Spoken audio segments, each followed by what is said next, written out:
राजस्थान की वीर भूमि, जहां की रेत भी इतिहास की गाथाएं बयां करती है, वहीं पर स्थित है एक दिव्य स्थल, खाटू श्याम जी का मंदिर।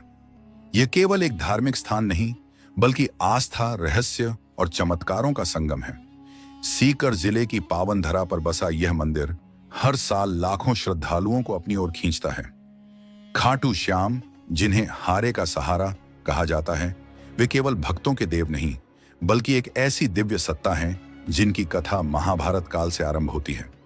क्या आप जानते हैं कि यह मंदिर किसी साधारण देवता का नहीं, बल्कि एक महान योद्धा बर्बरीक का प्रतीक है, जिन्होंने अपनी महानता से भगवान का दर्जा प्राप्त किया। बर्बरीक महाबली भीम का पौत्र और घटोत्कच का पुत्र, एक ऐसा वीर जिसने कुरुक्षेत्र के युद्ध में भाग लेने का संकल्प लिया था, लेकिन भगवान श्री कृष्ण ने उसकी परीक्षा ली। जब बर्बरीक ने बताया कि वह केवल हारने वाले पक्ष का साथ देगा, तो श्री कृष्ण को युद्ध की दिशा बदलने का आभास हुआ। तब उन्होंने उससे उसका शीश मांग लिया। बर्बरीक ने बिना झिझक अपने गुरु को शीश अर्पण कर दिया। उसी शीश को खाटू में दफनाया गया और वर्षों बाद वही स्थान बना, खाटू श्याम का मंदिर। यह मंदिर केवल एक संरचना नहीं, बल्कि त्याग, भक्ति और श्री कृष्ण के आशीर्वाद का प्रतीक है। मंदिर का गर्भगृह, जहां श्याम बाबा की प्रतिमा विराजमान है, वह मूर्ति एक रहस्यमय कुएं श्याम कुंड से प्राप्त हुई थी। इस कुंड के जल को अमृत तुल्य माना जाता है। कहा जाता है कि इसका स्पर्श मात्र भी व्यक्ति के समस्त पापों का क्षय कर देता है। लेकिन आज तक कोई नहीं जान पाया कि इस कुंड में जल आता कहां से है। क्या यह कोई भूमिगत धारा है या किसी दैवीय शक्ति का चमत्कार? यहां एक विशेष परंपरा निभाई जाती है, निशान चढ़ाने की। यह निशान किसी साधारण ध्वज का प्रतीक नहीं, बल्कि भक्त की आस्था, संयम और नियम का प्रमाण होता है। जो भक्त पूरी श्रद्धा और नियम से यह निशान चढ़ाते हैं, उनकी हर मनोकामना श्याम बाबा पूर्ण करते हैं। हजारों भक्तों के अनुभव बताते हैं कि जिन इच्छाओं को उन्होंने वर्षों तक मन में रखा, वे खाटू श्याम के दरबार में साकार हो गईं। परंतु खाटू श्याम मंदिर का सबसे रहस्यमय पहलू एक प्राचीन शिवलिंग से जुड़ा है, जो मंदिर परिसर से कुछ दूरी पर स्थित है। किंवदंती है कि जब मुगल सम्राट औरंगजेब ने मंदिर को नष्ट करने का आदेश दिया, तो श्याम बाबा ने अपने चमत्कार से पूरे क्षेत्र को ढक दिया। आक्रमणकारी अंधकार में रास्ता भटक गए और मंदिर को नुकसान नहीं पहुंचा सका। यही नहीं, पास के शिवलिंग से दिव्य प्रकाश की किरणें निकलीं, जिसने औरंगजेब के सैनिकों को भयभीत कर दिया। जब एक अहंकारी व्यक्ति ने शिवलिंग को नष्ट करने की कोशिश की, तो कुछ ऐसा घटा जिसने उसकी आत्मा तक को झकझोर कर रख दिया। उसकी आंखों के सामने एक दिव्य चमत्कार घटा, जिसने उसे जीवन भर के लिए बदल दिया। इसी तरह खाटू श्याम जी के दर्शन के दौरान भी कुछ अद्भुत अनुभव होते हैं। बाबा के दरबार में आने वाले हजारों श्रद्धालु अक्सर एक रहस्यमयी अनुभूति का वर्णन करते हैं। कोई कहता है कि बाबा ने उसे स्वप्न में दर्शन दिए, तो कोई बताता है कि वहां उसे अपने जीवन की सबसे जटिल समस्या का समाधान मिला। इन सभी अनुभवों में एक बात समान होती है, एक अलौकिक शक्ति की उपस्थिति, जो खाटू श्याम मंदिर को सिर्फ एक तीर्थ नहीं, बल्कि एक चमत्कारी अनुभव बना देती है। इस मंदिर की दिव्यता की गूंज न केवल भारत में, बल्कि विदेशों तक सुनाई देती है। अमेरिका, इंग्लैंड और ऑस्ट्रेलिया जैसे देशों से भी भक्त हर वर्ष निशान यात्रा में भाग लेने भारत आते हैं। यह श्रद्धा की वह डोर है जो न जाति देखती है, न धर्म और न ही देश। यहां आने के लिए सिर्फ एक चीज चाहिए, निस्वार्थ भक्ति और विश्वास। तो क्या आप तैयार हैं इस पावन मंदिर के उन रहस्यों से पर्दा हटाने के लिए जो सदियों से अज्ञात हैं?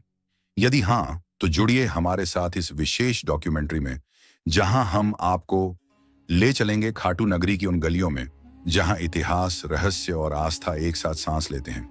यह सिर्फ एक यात्रा नहीं, बल्कि आत्मा को छू लेने वाला अनुभव होगा, क्योंकि खाटू श्याम जी केवल एक देवता नहीं, बल्कि एक जीवंत चमत्कार है, जो हर हारने वाले को सहारा देते हैं, हर टूटे हुए को जोड़ते हैं। तो चलिए शुरू करते हैं आज की इस रहस्यमयी और भक्तिपूर्ण यात्रा को। दोस्तों, खाटू श्याम जी को कलयुग में श्री कृष्ण के रूप में पूजने का विशेष अधिकार प्राप्त है। राजस्थान के सीकर जिले में स्थित यह भव्य मंदिर रोजाना लाखों भक्तों की श्रद्धा का केंद्र बनता है। ऐसा विश्वास है कि बाबा श्याम हर भक्त की मनोकामना पूरी करते हैं और जरूरत पड़ने पर उसे धरातल से उठाकर शिखर तक पहुंचा सकते हैं। महाभारत काल से जुड़ी एक पौराणिक कथा के अनुसार श्याम बाबा पांडवों के भीम पुत्र घटोत्कच के पुत्र थे। उनकी वीरता और त्याग से प्रसन्न होकर श्री कृष्ण ने उन्हें वरदान दिया कि कल युग में वे मेरे ही नाम से पूजे जाएंगे। लेकिन यह वरदान उन्हें किस परिस्थिति में और क्यों मिला, यह बहुत कम लोग जानते हैं। हारे का सहारा श्याम हमारा, यह पंक्ति आपने जरूर सुनी होगी, लेकिन इसके पीछे की भावुक और प्रेरणादायक कथा आज हम आपके सामने उजागर करेंगे। इन सभी रहस्यमयी सवालों के उत्तर आपको महाभारत की उस अनसुनी कथा में मिलेंगे जिसे बहुत कम लोग जानते हैं। तो आइए जानते हैं खाटू श्याम जी से जुड़ी इस पावन गाथा को, जिसकी शुरुआत होती है एक कुटिल षड्यंत्र से। एक ऐसा षड्यंत्र जो रचा गया था पांडवों को मिटा देने के लिए। जैसा कि आप जानते हैं, महाभारत केवल युद्ध की गाथा नहीं, बल्कि भावनाओं, चालबाजियों और धर्म अधर्म के बीच छिड़ी गहराइयों से भरी कहानी है। दुर्योधन, जो बचपन से ही पांडवों से ईर्ष्या करता था, उनकी बढ़ती लोकप्रियता और धर्मप्रियता को देखकर भीतर ही भीतर जलता रहता था। जब भीष्म पितामह ने महाराज धृतराष्ट्र से आग्रह किया कि अब युधिष्ठिर को राज्य का उत्तराधिकारी घोषित कर देना चाहिए, तब दुर्योधन का क्रोध भड़क उठा।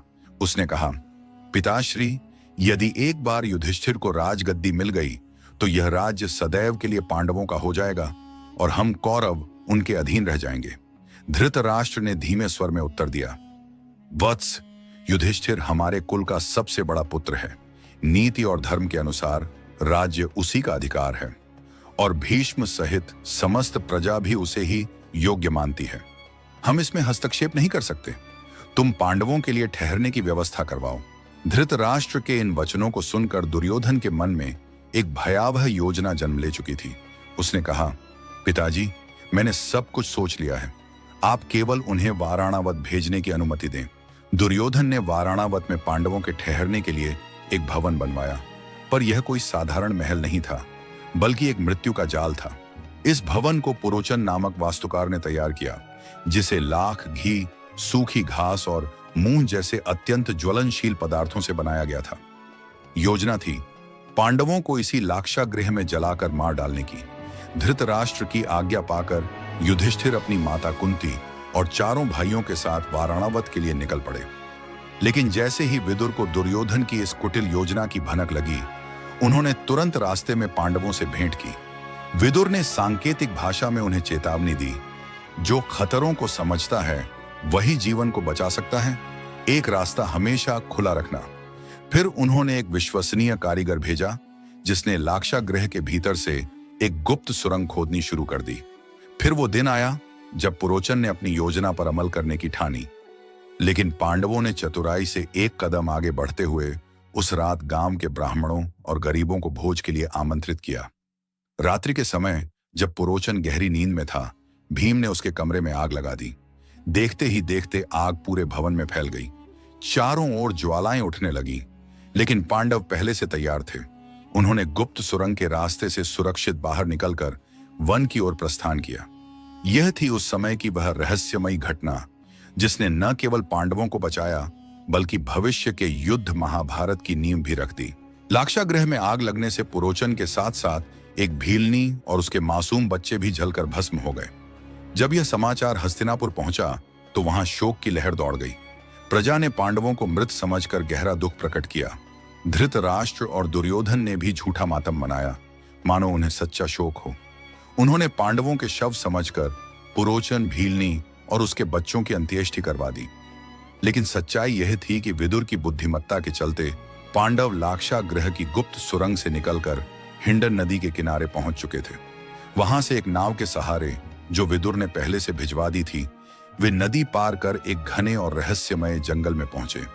उसी जंगल में एक राक्षस भाई बहन हिडिंब और हिडिंबा रहते थे। हिडिंब अपनी बहन हिडिंबा पर दबाव डालता था कि वह इंसानों को मारकर उनका मांस लाए। डर और भाई के आतंक के कारण हिडिंबा को ऐसा करना पड़ता था। एक रात जब पांडव विश्राम कर रहे थे और भीम पहरेदारी कर रहे थे, तभी हिडिंबा ने उन्हें देखा। लेकिन जैसे ही उसकी दृष्टि भीम पर पड़ी, वह उसकी वीरता और तेजस्वी रूप पर मोहित हो गई। इंसानी मांस लाने के आदेश के बजाय वह भीम से प्रेम करने लगी। भीम का ध्यान आकर्षित करने के लिए हिडिंबा ने एक सुंदर अप्सरा का रूप धारण किया और उसके पास गई। किंतु उसी समय हिडिंब वहां पहुंच गया और उसने पांडवों पर हमला करने का प्रयास किया।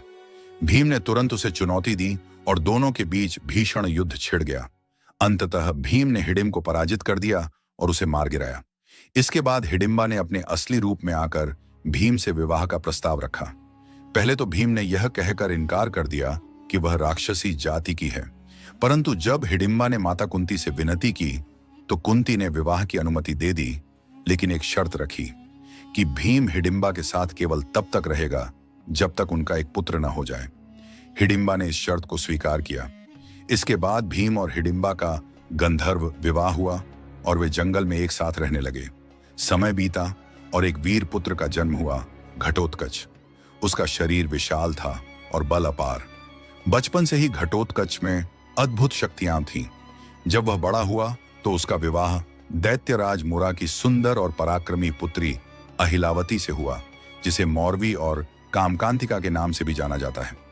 इस विवाह से घटोत्कच के 2 पुत्र हुए। एक का नाम था बर्बरीक, जो युद्ध कला में निपुण और 3 बाणों का स्वामी बना। दूसरे पुत्र का नाम था अंजन पर्वा, जो अपनी मां की तरह मायावी शक्तियों में माहिर था।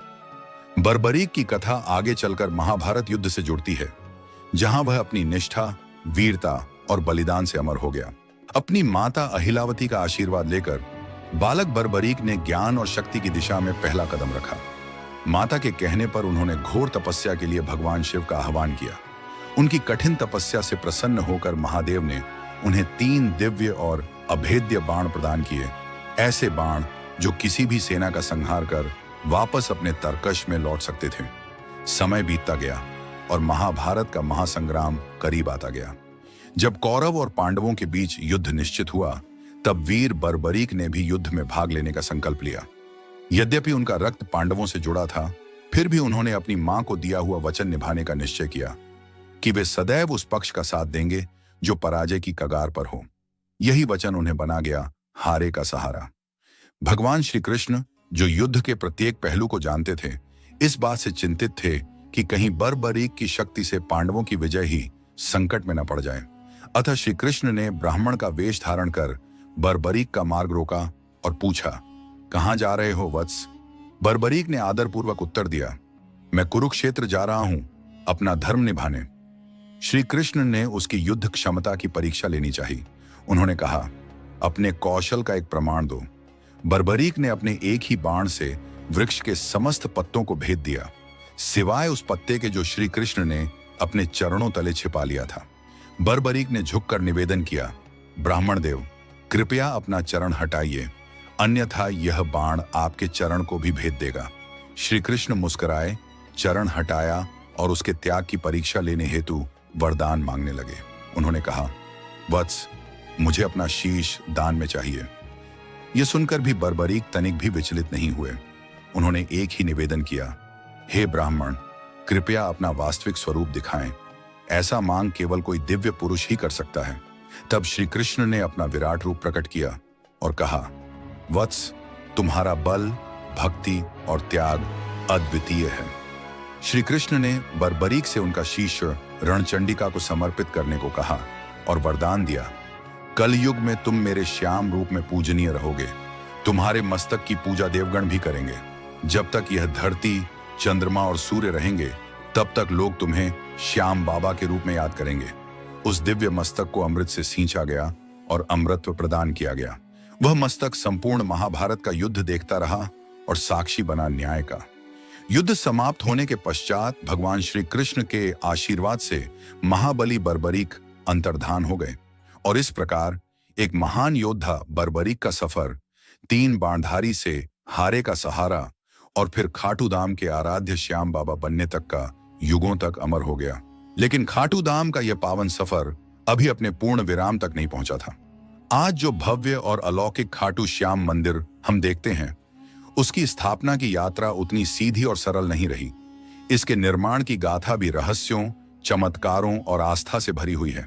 तो आइए अब हम जानें खाटू श्याम मंदिर के निर्माण का वह अद्भुत इतिहास जो समय की परतों में कहीं छिपा हुआ था। और हाँ, आगे बढ़ने से पहले आपसे एक छोटी सी विनती, यदि अब तक ये वीडियो आपको पसंद आया हो तो इसे जरूर लाइक करें, कमेंट में जय श्री श्याम लिखें और हमारे चैनल को सब्सक्राइब करें, ताकि ऐसे ही और रहस्यमयी और आध्यात्मिक कहानियां आप तक लगातार पहुंचती रहें। कहते हैं, जब समय मौन हो जाता है तब इतिहास बोलने लगता है। ऐसा ही एक अद्भुत इतिहास राजस्थान की पवित्र धरती में आज भी अपनी छाप छोड़े हुए है। यह कहानी है उस चमत्कारी स्थल की जहां कलयुग में भी भगवान की उपस्थिति ने स्वयं को प्रकट किया, न केवल एक आस्था के रूप में बल्कि एक दैवीय संकेत के तौर पर। राजस्थान के सीकर जिले में स्थित खाटू गांव, जो कभी एक सामान्य सा स्थान माना जाता था, धीरे धीरे एक ऐसा तीर्थ बन गया जहां आस्था चमत्कारों से मिलती है और रहस्य आध्यात्मिकता से। कहानी की शुरुआत होती है एक रहस्यमय घटना से। एक दिन गांव की एक गाय रोजाना एक विशेष स्थान पर जाकर अपने आप दूध बहाने लगी। यह दृश्य ऐसा था जिसे देखकर गांव वाले अचंभित रह गए। कोई समझ नहीं पा रहा था कि आखिर उस स्थान पर ऐसा क्या है जो एक पशु भी दैवीय संकेत दे रहा है। गांव वालों ने मिलकर उस स्थान को खोदने का निर्णय लिया। जैसे जैसे मिट्टी की परतें हटती गईं, वैसे वैसे रहस्य गहराता गया और अंततः वहां से जो वस्तु निकली उसने सभी को स्तब्ध कर दिया। वह था एक दिव्य सिर, एक चमत्कारी मुखाकृति जो सदियों से धरती के गर्भ में छिपी हुई थी। गांव वालों ने उस दिव्य सिर को अत्यंत श्रद्धा के साथ उठाया और एक विद्वान ब्राह्मण को सौंप दिया। ब्राह्मण ने उस सिर की कई दिनों तक विधिवत पूजा की, यह जानने की प्रतीक्षा करते हुए कि ईश्वर की अगली इच्छा क्या है। कुछ ही समय बाद खाटू के तत्कालीन राजा रूप सिंह चौहान को एक दिव्य स्वप्न प्राप्त हुआ। स्वप्न में स्वयं भगवान श्याम ने उन्हें आदेश दिया कि उस पवित्र सिर के लिए एक मंदिर का निर्माण कराया जाए जहां उसे यथोचित रूप से स्थापित किया जा सके। राजा ने इस आदेश को ईश्वरीय आज्ञा मानते हुए वर्ष 1027 ईस्वी में फाल्गुन शुक्ल एकादशी के पावन दिन उस दिव्य सिर को विधि पूर्वक मंदिर में स्थापित किया। यही था वह शुभ क्षण जब खाटू की धरती पर श्याम बाबा का चमत्कारिक धाम आधिकारिक रूप से अस्तित्व में आया और तभी से यह स्थल भक्ति, चमत्कार और विश्वास का केंद्र बन गया। समय के गर्भ में लुप्त हो चुके युगों के बाद 1720 ईस्वी में मारवाड़ के तत्कालीन शासक के आदेश पर दीवान अभय सिंह, जो एक प्रतिष्ठित और श्रद्धालु रईस थे, ने खाटू श्याम जी के इस प्राचीन मंदिर का पुनः जीर्णोद्धार करवाया। कहते हैं यह कार्य उन्होंने स्वयं बाबा श्याम के स्वप्नादेश पर आरंभ किया था। यहीं से इस मंदिर ने अपनी वर्तमान भव्यता और दिव्यता का स्वरूप प्राप्त किया। गर्भगृह में विराजमान जो दिव्य मूर्ति है वह दुर्लभ काले पत्थर से निर्मित है, जिसकी आभा आज भी भक्तों को अद्वितीय आध्यात्मिक अनुभूति कराती है। आज खाटू श्याम जी केवल राजस्थान के ही नहीं बल्कि पूरे भारतवर्ष के लाखों श्रद्धालुओं के आराध्य और कुलदेवता बन चुके हैं। अहमदाबाद के समीप स्थित लांभा गांव का खाटू श्याम मंदिर इस बात का प्रमाण है कि बाबा का आशीर्वाद हर दिशा में बह रहा है। इस मंदिर में नवजात शिशुओं को बाबा का आशीर्वाद दिलवाने की परंपरा है, क्योंकि यहाँ बाबा को बलिया देव के रूप में भी पूजा जाता है, जो बच्चों के रक्षक और संरक्षक माने जाते हैं। इस पवित्र धाम की वास्तुकला स्वयं में एक जीवंत कथा प्रतीत होती है। चूने, संगमरमर और पारंपरिक राजस्थानी टाइलों से निर्मित यह भवन श्रद्धा और कला का अनुपम संगम है। गर्भगृह के शटर पर चांदी की सुंदर नक्काशी है जो इसकी दिव्यता को और भी निखारती है। वहीं मुख्य प्रार्थना कक्ष, जिसे जगमोहन कहा जाता है, उसकी दीवारों पर उकेरे गए पौराणिक चित्रों में हर एक रंग एक आस्था और हर आकृति एक दैवीय कथा कहती है। मंदिर के मुख्य द्वार से प्रवेश करते ही एक विशाल और खुला प्रांगण भक्तों के स्वागत में जैसे अपनी बाहें फैलाए खड़ा होता है। यही वह स्थान है जहां श्रद्धालु पंक्तिबद्ध होकर बाबा के दर्शनों की प्रतीक्षा करते हैं। इस प्रांगण से थोड़ी ही दूरी पर स्थित है श्याम बगीची, एक मनोहारी पुष्प वाटिका जहां से केवल विशेष रूप से चयनित पुष्प ही बाबा को अर्पित किए जाते हैं। इसी बगीचे में स्थित है बाबा श्याम के महान भक्त आलू सिंह जी की समाधि, जो न केवल एक भक्त की भक्ति की पराकाष्ठा का प्रतीक है बल्कि आज भी असंख्य श्रद्धालुओं के लिए प्रेरणा का स्रोत बनी हुई है। परंतु खाटू धाम का सबसे रहस्यमयी और आध्यात्मिक स्थल है श्याम कुंड। यह वही पवित्र जलाशय है जहां बाबा श्याम का शीश प्राप्त हुआ था। ऐसी मान्यता है कि इस कुंड में स्नान करने से व्यक्ति के समस्त पाप नष्ट हो जाते हैं और जीवन में अद्वितीय मानसिक शांति की प्राप्ति होती है। भक्तगण पूर्ण श्रद्धा और विश्वास के साथ इस कुंड में डुबकी लगाते हैं और बाबा से अपने जीवन के दुखों से मुक्ति की प्रार्थना करते हैं। यह भी कहा जाता है कि इस कुंड का जल सीधे पाताल लोक से आता है। और यह कोई मात्र कथा नहीं लगती, क्योंकि इसके आसपास कहीं भी कोई जल स्रोत दिखाई नहीं देता। यही बात इस कुंड को और भी रहस्यमयी तथा चमत्कारी बनाती है। मुख्य मंदिर से दक्षिण पूर्व दिशा में स्थित है गोपीनाथ मंदिर और उसके समीप ही गौरी शंकर मंदिर। ये दोनों मंदिर भी खाटू धाम की आध्यात्मिक ऊर्जा को और अधिक गहराई प्रदान करते हैं। यह वह स्थान है जिसकी कथा रोंगटे खड़े कर देने वाली है।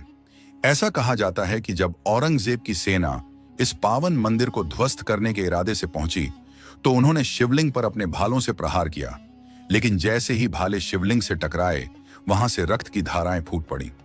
यह दृश्य इतना चमत्कारिक और भयावह था कि सैनिकों की रूह कांप उठी। वे डर के मारे भाग खड़े हुए, जैसे स्वयं महादेव ने अपने अस्तित्व की रक्षा की हो। आज भी उस शिवलिंग पर उन घावों के चिन्ह देखे जा सकते हैं, साक्षात दिव्यता के निशान। यह घटना बताती है कि जब श्रद्धा पर प्रहार होता है तो ईश्वर स्वयं सामने आ खड़े होते हैं। यह चमत्कारी मंदिर खाटू श्याम जी का है, जो राजस्थान की राजधानी जयपुर से लगभग 80 किलोमीटर दूर स्थित है। यह यात्रा केवल एक धार्मिक सफर नहीं, बल्कि आत्मा से जुड़ने की एक प्रक्रिया है। श्रद्धालुओं को रिंग्स मार्ग से खाटू पहुंचने की सलाह दी जाती है।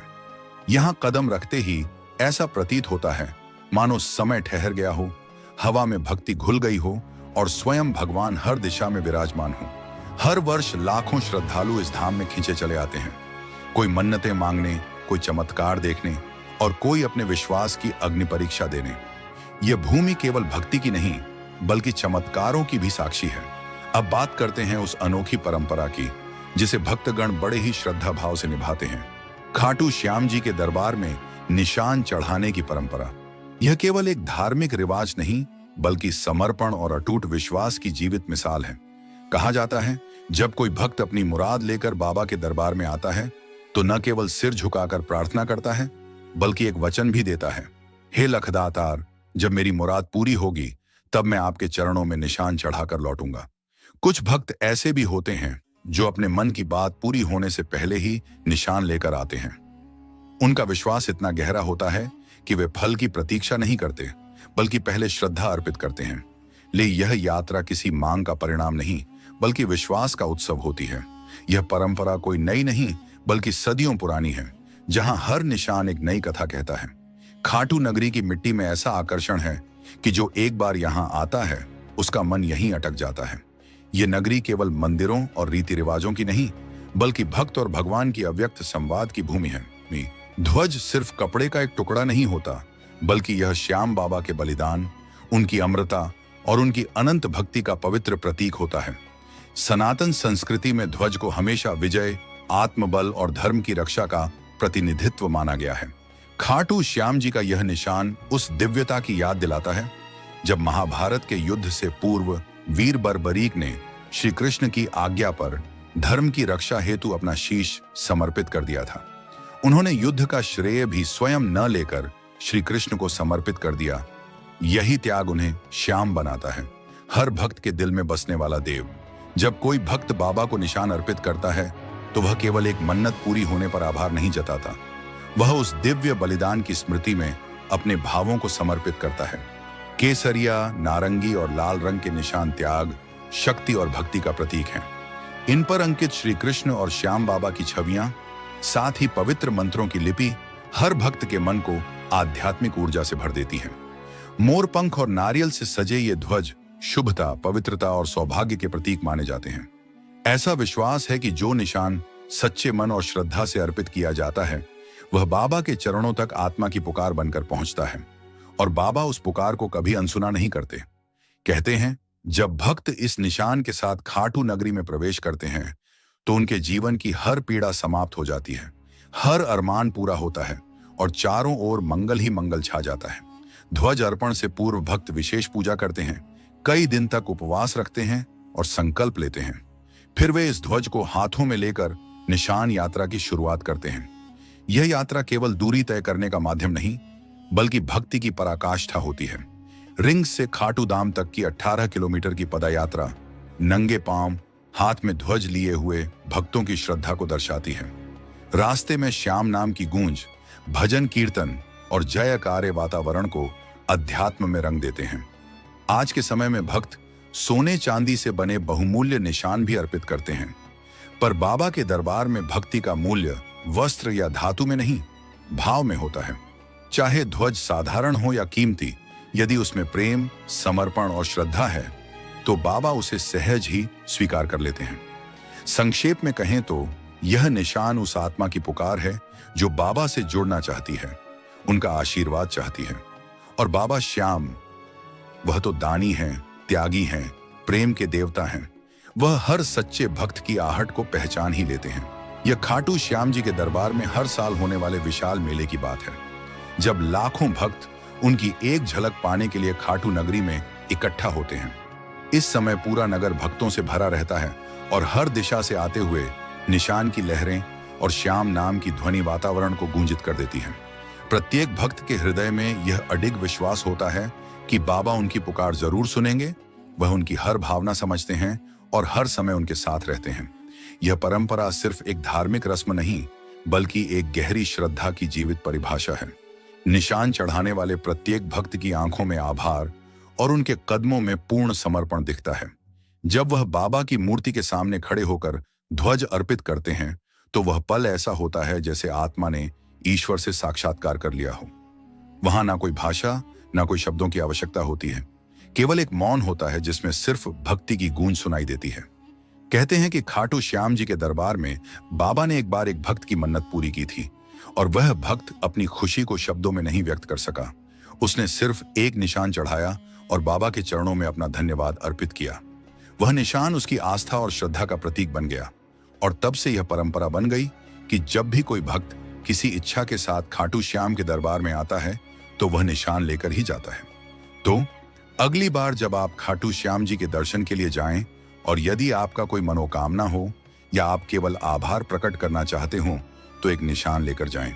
वह ध्वज आपके विश्वास का संदेश बनेगा और बाबा के चरणों तक पहुंचेगा, जहां वह आपकी पुकार को नकारे बिना सुनेंगे। जैसे हजारों वर्षों से होता आया है, वैसे ही वह आज भी आपकी प्रार्थना सुनेंगे। दोस्तों, यह था खाटू श्याम मंदिर का संपूर्ण इतिहास और रहस्य। क्या आपने कभी खाटू श्याम मंदिर के दर्शन किए हैं? यदि हां, तो कितनी बार गए हैं? और यदि नहीं गए हैं तो क्या आप वहां जाना चाहेंगे? हमें कमेंट में बताएं। और यदि आपको यह डॉक्यूमेंट्री पसंद आई हो तो कमेंट में जय श्री खाटू श्याम जी जरूर लिखें। हम जल्द ही मिलेंगे एक नई रहस्यमयी और दिलचस्प डॉक्यूमेंट्री के साथ। धन्यवाद।